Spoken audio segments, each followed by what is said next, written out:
데이터 리터러시와 인공지능 연수를 맡은 대전 삼성초등학교 교사 한성면이라고 합니다. 오늘의 목차는 다음과 같습니다. 첫 번째, 빅데이터와 인공지능에 대해 알아보고, 두 번째로 정형 데이터와 비정형 데이터에 대해 학습해 볼 수 있습니다. 마지막으로 빅카인즈라는 데이터 리터러시 실습을 통해 뉴스의 다양한 빅데이터를 활용해 볼 수 있습니다. 첫 번째, 빅데이터와 인공지능에 대해 시작하도록 하겠습니다. 자, 빅데이터, 인공지능. 여러분들은 많이 들어보셨을까요? 빅데이터는 정보가 굉장히 늘어나면서 그것을 활용하고 적용하고 분석하는 역량이 필요한 부분입니다. 또한 인공지능도 굉장히 가속화돼서 우리 생활에 많이 들어오고 있는데요. 여러분께서는 유튜브를 시청하다가 취향 저격인 영상을 찾았던 경험 있을까요? 자, 이런 것을 알고리즘이라고 합니다. 알고리즘을 통해 유튜브에서 다양한 본인의 취향에 맞게 영상을 제공해 주곤 합니다. 또는 마침 나에게 필요했던 물건이 인터넷 광고에 딱 떠서 구입했던 경험이 있을까요? 이거는 빅데이터를 활용해서 내가 평상시에 다양한 플랫폼에서 검색을 하고 활용했던 단어나 키워드들이 광고에 반영되는 현상입니다. 자, 여러분은 다양한 빅데이터의 알고리즘에 낙찰되신 겁니다. 물품도 구매할 수 있고 영상도 시청할 수 있고요. 이렇게 빅데이터랑 인공지능이 굉장히 많은 세상에서 우리는 살고 있는데요. 빅데이터란 디지털 환경에서 생성되는 데이터를 얘기합니다. 이러한 다양한 데이터가 다양한 가치 추출 결과를 분석할 수 있는데요. 정치 영역에서는 2008년 미국 최초의 흑인 대통령 버락 오바마의 당선을 예측하기도 했었고요. 경제 영역에서는 구글이나 페이스북을 돌아다니다 보면 여러분의 취향에 맞는 맞춤형 광고가 뜨곤 합니다. 스포츠 영역도 마찬가지입니다. 메이저리그나 이제 국내 KBO 한국 야구에도 적용되고 있는데 다양한 데이터를 활용해 투수와 타자의 습관, 경향을 분석하고 이를 경기에 활용할 수 있습니다. 자, 다음 인공지능입니다. 인공지능은 사람의 지능을 흉내낼 수 있게 만든 소프트웨어나 프로그램 또는 장치를 얘기합니다. 인공지능의 종류가 여러 가지가 있는데요. 첫 번째, 약인공지능은 인간의 능력을 일부 실행하는 역할을 합니다. 사전 약속 규칙에 따라 동작을 하고 특정 영역의 문제만 해결할 수 있습니다. 예를 들어 빅스비, AI 스피커, 챗봇 등이 있습니다. 이러한 약인공지능은 우리 생활 중간중간에 굉장히 많이 활용되고 있습니다. 그 다음은 강인공지능입니다. 강인공지능은 인간의 능력을 대부분 실행할 수 있고 지각, 추론, 언어 능력을 탑재하고 있습니다. 아직 등장하지 않았지만 강인공지능 로봇이 생긴다면 스스로 해결하는 능력도 강화될 것입니다. 예를 들어 빅히어로나 워리, 아이로봇 등 영화에 나온 다양한 인공지능 로봇을 확인할 수 있습니다. 마지막은 초인공지능입니다. 사실 저는 개인적으로 이런 초인공지능 로봇이 등장하는 것에 대해 두려움을 가지고 있습니다. 초인공지능은 인간의 능력을 초월하여 실행하며 모든 영역에서 역할이 가능합니다. 예를 들어 매트릭스에 등장하는 로봇이나 터미네이터의 스카이넷 등을 들 수 있습니다. 이렇게 인공지능은 약인공지능, 강인공지능, 초인공지능까지 다양한 인공지능의 영역별로 있는데 현재는 약인공지능에서 강인공지능까지 발전이 진행되고 있는 단계입니다. 여러분, 빅데이터와 인공지능에 의해 바뀔 미래 모습 한번 생각해 보셨을까요? 2045년 과학기술 미래 전략에 따르면 하늘을 나는 자동차가 나오기도 하고 다양한 바이러스에 대해 예방과 치료가 가능한 감염병 백신 또는 위험 상황, 재난재해를 예측하고 인공지능이 자율적으로 인명을 구조하고 피해를 복구하는 재난재해 예측 복구 시스템 또 핵융합 발전을 통해 안전하고 무한한 에너지를 생산하기도 하며 산업 생활 폐기물의 자원화 그리고 에너지화를 통해 자원 고갈과 환경오염 문제를 해소하는 다양한 방법이 있습니다. 또한 현재 환경오염이 많은 문제를 일으키고 있는데요. 이를 해소하기 위해서 창문에 부착 가능한 투명 태양광 패널, 저비용 고효율의 신재생 에너지 발전, 또한 미세먼지 제거, 이상기후 조절, 태풍의 위력 약화 및 진로를 바꾸는 기상기후 조절 기술을 반영할 수 있습니다. 아직은 상상 속 우리의 과학기술 미래 전략이지만 2045년이면 거의 20년 후인데, 저는 이렇게 기술이나 AI, 빅데이터가 발전이 가속화되면서 훨씬 더 나아질 수 있다고 생각합니다. 두 번째, 정형 데이터와 비정형 데이터에 대해 알아보도록 하겠습니다.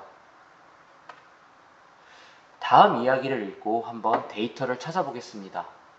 오늘 아침에 알람 어플이 울려 6시 30분에 일어났다. 일어나자마자 몸무게를 재고 스마트폰 건강 어플에 기록했다. 그리고 스마트워치로 오늘 날씨와 기온을 확인한 뒤 나가려고 하는데 오늘 만나야 할 약속이 있다는 알림이 떴다. 자, 급하게 회의 준비물을 챙겨 회사를 향해 출발했다. 점심시간 맛있는 김치찌개가 나오고 스마트폰으로 사진을 찍어 SNS에 업로드를 했다. 김치찌개를 다 먹고 계산하며 영수증을 받았는데 인터넷 지도에 리뷰할 때 사용해야겠다. 여러분은 여기서 보면서 데이터를 한번 찾아볼 수 있을까요? 한번 제가 기다려 볼 테니 데이터를 한번 생각해 보도록 하겠습니다.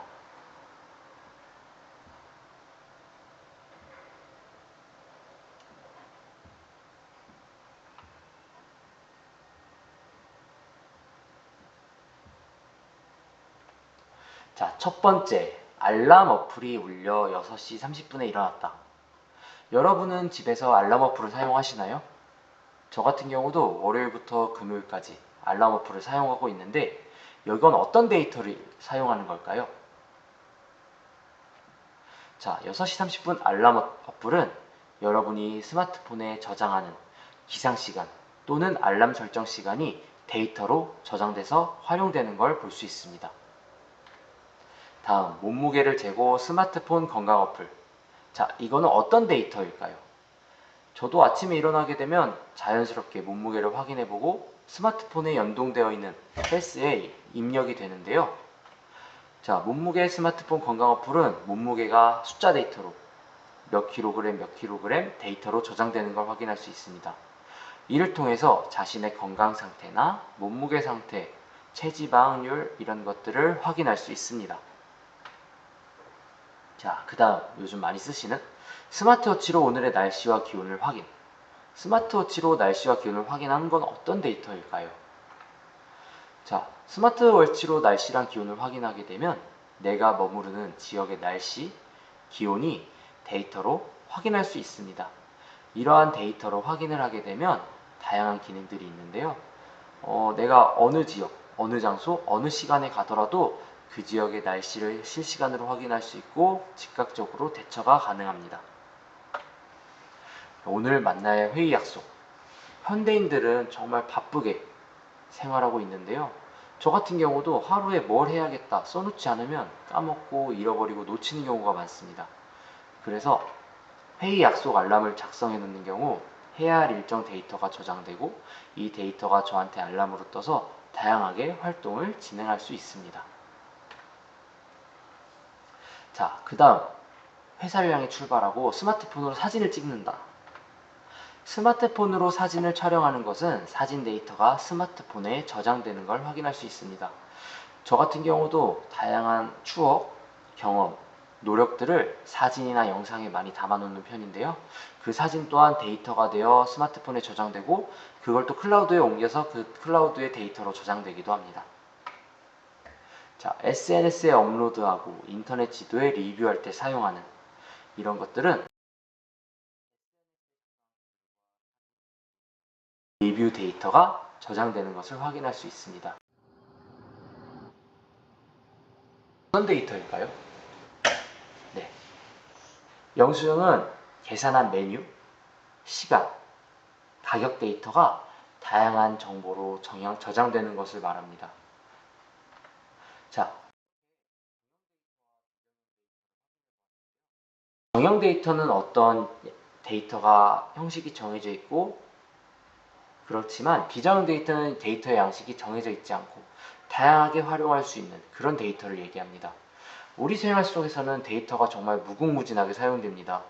아까 얘기해봤듯이 알람, 스마트워치, 또는 사진, 인스타에 올리는 거, 네이버 지도 검색, 구글 맛 지도 평정 등등 이런 다양한 데이터가 우리의 생활을 조금 더 풍요롭고 생활력을 높여줄 수 있다는 것입니다. 우리는 이제 지금까지 데이터, 비정형 데이터, 정형 데이터 이러한 데이터 활용 사례라 확인해 보았는데요. 이제 우리는 빅카인즈라는 사이트를 활용해서 데이터 리터러시 실습을 진행해 보도록 하겠습니다. 빅카인즈는 쉽게 얘기해서 뉴스의 다양한 빅데이터나 분석, 형태소를 다양하게 워드클라우드나 엑셀 파일로 제공해 주는 것을 얘기합니다. 이 뉴스의 빅데이터를 분석할 때는 사실 어디서부터 어디까지 찾아야 되고 날짜 기간도 검색하기가 어려울 수 있는데 이 사이트를 사용하면 편하게 활용할 수 있습니다. 빅카인즈는 우선 구글 같은 방식으로 로그인을 진행할 수 있는데요. 저 같은 경우는 구글 로그인을 추천드립니다. 먼저 빅카인즈 사이트에 가면 뉴스 분석부터 기획 분석, 뉴스 보기, 빅카인즈 활용, 빅카인즈 소개 등등 여러 가지가 있는데요. 오늘 우리는 뉴스 분석 항목에서 뉴스 검색 분석을 활용해 보도록 하겠습니다. 뉴스 검색 분석을 누른 후에 기본 검색어를 입력하도록 하겠습니다. 그 다음에 저 같은 경우는 하나이글스 팬이기 때문에 하나이글스를 한번 검색해 보았는데요. 여러분께서는 입력을 할 때 기간, 언론사, 통합분류, 사건사고 분류, 상세 검색 등을 통해 다양하게 조사할 수 있습니다.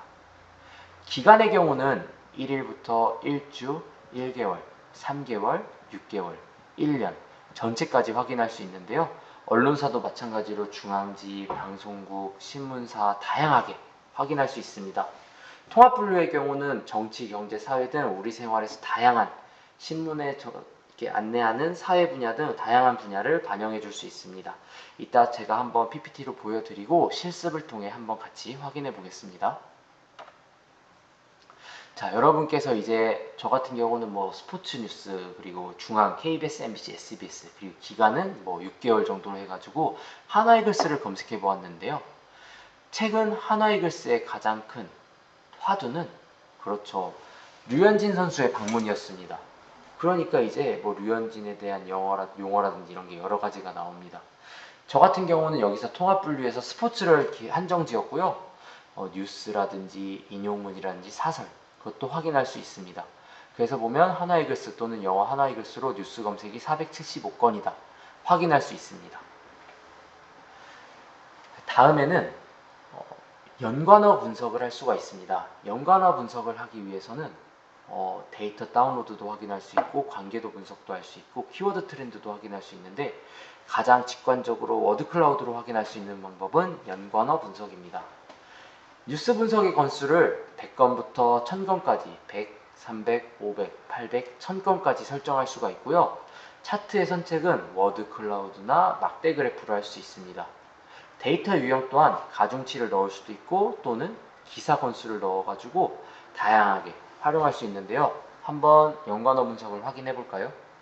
첫 번째 보면 하나이글스 가장 두껍게 류현진이라고 써 있는데요. 류현진 선수가 메이저리그에서 하나이글스로 복귀할 때 많은 뉴스를 낳고 이슈가 되었기 때문에 떴습니다. 또한 메이저리그라는 것도 있고요. 시범 경기도 있고요. 하나이글스의 감독 최원호 감독도 있고 옵트아웃이라는 것도 있네요. 그리고 올해 SOL KBO 리그도 있고요. 안치홍 선수 올해 하나에 처음 왔죠? 이런 내용들이 들어온 것을 확인할 수 있습니다. 다음 사이트는 이 빅카인즈란 사이트입니다.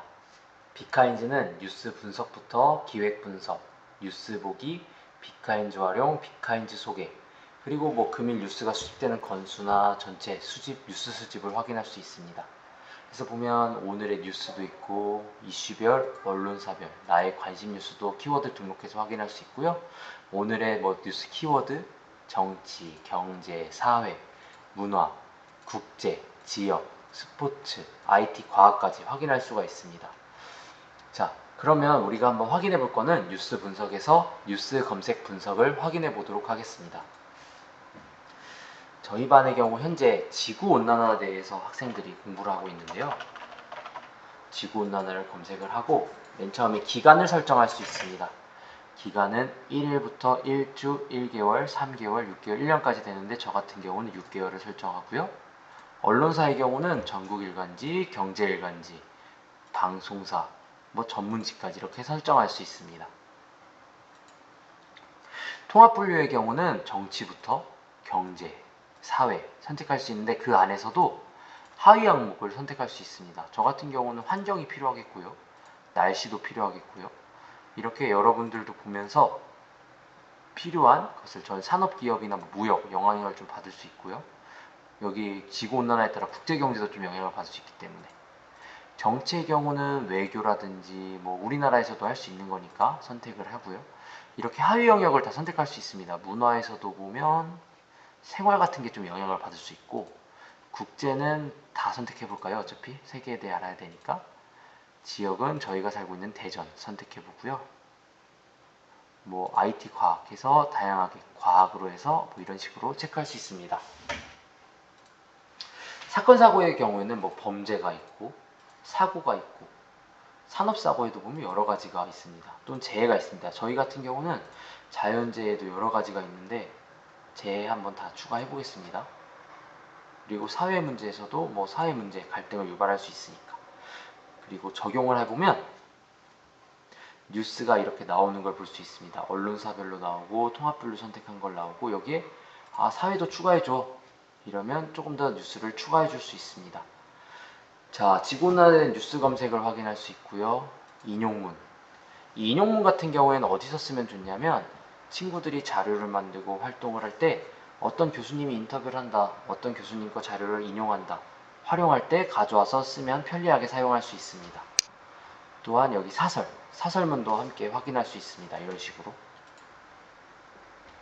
자, 보면 여기서 이제 지하수출, 심화 이상기후 피해, 기후위기, 사흘째 황사기승, 기후위기, 붓고 가렵고 견디기 힘든 봄, 하루 만에 2년치 비 쏟아졌다, 정신장애인, 비장애인보다 폭염에 취약, 입원 위험, 금사과의 커피, 코코아까지 현실로 다가온 기후플레이션, 재난상황 돕는 마곡체험관 등등 여러 가지가 있는데 이걸 이제 우리가 시각화해 보도록 하겠습니다. 분석 결과 시각화에서는 5가지 종목이 있습니다. 첫 번째, 데이터 다운로드. 이건 엑셀 파일로 다양한 데이터를 확인하고 분석하고 활용할 수 있는 건데요. 여기서 보면 이거를 이제 엑셀로 다운로드 받을 수 있습니다. 그 다음은 관계도 분석입니다. 관계도 분석의 경우는 뉴스 데이터에 따라 인물, 장소, 기관, 키워드가 색깔로 다 나오죠. 그거에 따라 기본 매체별 그리고 가중치로 확인할 수 있습니다. 여기에 나온 키워드에 보시면 가장 크게 가중치를 둔 게 결국 지구온난화를 검색했으니까 지구온난화가 나오고요. 과학자도 나오고요. 인물도 보면 조 바이든, 헨슨 등등 나오는 걸 확인할 수 있습니다. 자, 기관도 마찬가지입니다. 기상청, 세계기상기구, 유럽연합 등등을 확인할 수 있습니다. 장소는 미국, 영국, 중국 등등 여러 가지를 확인할 수 있고 옆에 보시면 다양한 기사까지 연동되어 확인할 수가 있습니다. 그리고 분석 결과 마찬가지로 다운로드하고 저장할 수 있습니다. 이 키워드 트렌드의 경우는 일간부터 연간까지 확인할 수 있는데 선형, 영역형, 세로막대형, 가로막대형으로 같이 확인할 수 있습니다. 자, 그 다음 연관어 분석입니다. 연관어 분석은 뉴스를 100개부터 300개, 500개, 800개, 1000개까지 해서 워드클라우드 가중치를 활용해서 어떤 뉴스가 많이 나오고 어떤 차트를 활용해서 구조화할 수 있다는 걸 볼 수 있습니다. 워드클라우드를 통해 확인할 수도 있고요. 막대 그래프를 통해 확인할 수 있습니다. 이것 또한 마찬가지로 자료를 캡처해서 확인할 수 있고 밑에 연관, 기사 함께 확인하고 다운로드 받을 수 있습니다. 자, 정보 추출도 여러분이 한 거를 검색해서 정보 추출해서 활용할 수 있다는 장점이 있습니다. 이상 비카인즈 사이트에 대해 안내 드렸습니다.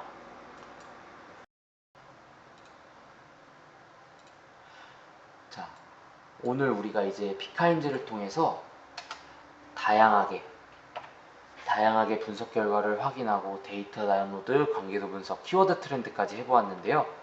다음 시간에는 빅데이터를 계속 활용하는 수업을 해보겠습니다. 썸트렌드와 통계 놀이터를 활용해 여러분이 생각하는 수업을 한번 제작해 보도록 하겠습니다. 자, 오늘 수업 연수 여기서 마치도록 하겠습니다. 감사합니다.